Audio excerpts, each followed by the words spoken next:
આ હુકમ દ્વારા હવે બાર કાઉન્સિલ ઓફ ગુજરાત છોકરાઓ જે લો ગ્રેજ્યુએટ છે એમને સનદ આપવા માટેની પ્રક્રિયા આગળ કરશે. એટલે ઓલમોસ્ટ 4,500 એપ્લિકેશન્સ છોકરાઓની હવે ક્લિયર થશે, એમને સનદ મળશે.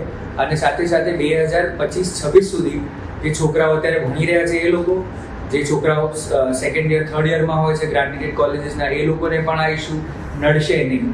એ રીતે નામદાર કોર્ટે બધાનો હિતોને ધ્યાનમાં રાખી અને બાર કાઉન્સિલ ઓફ ઇન્ડિયાએ પોઝિટિવ સ્ટેપ લીધો. નામદાર હાઈકોર્ટે એના લગત હુકમ કરેલો છે. આ હુકમ દ્વારા હવે બાર કાઉન્સિલ ઓફ ગુજરાત છોકરાઓ જે લો ગ્રેજ્યુએટ છે એમને સનદ આપવા માટેની પ્રક્રિયા આગળ કરશે.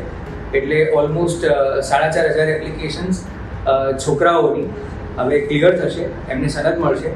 અને સાથે સાથે 2025-26 સુધી જે છોકરાઓ અત્યારે ભણી રહ્યા છે એ લોકો, જે છોકરાઓ સેકન્ડ યર થર્ડ યરમાં હોય છે ગ્રાન્ટેડ કોલેજીસના, એ લોકોને પણ આ ઇસ્યુ નડશે નહીં. એ રીતે નામદાર કોર્ટે બધાનો હિતોને ધ્યાનમાં રાખી અને બાર કાઉન્સિલ ઓફ ઇન્ડિયાએ પોઝિટિવ સ્ટેપ લીધો. નામદાર હાઈકોર્ટે એના લગત હુકમ કરેલો છે.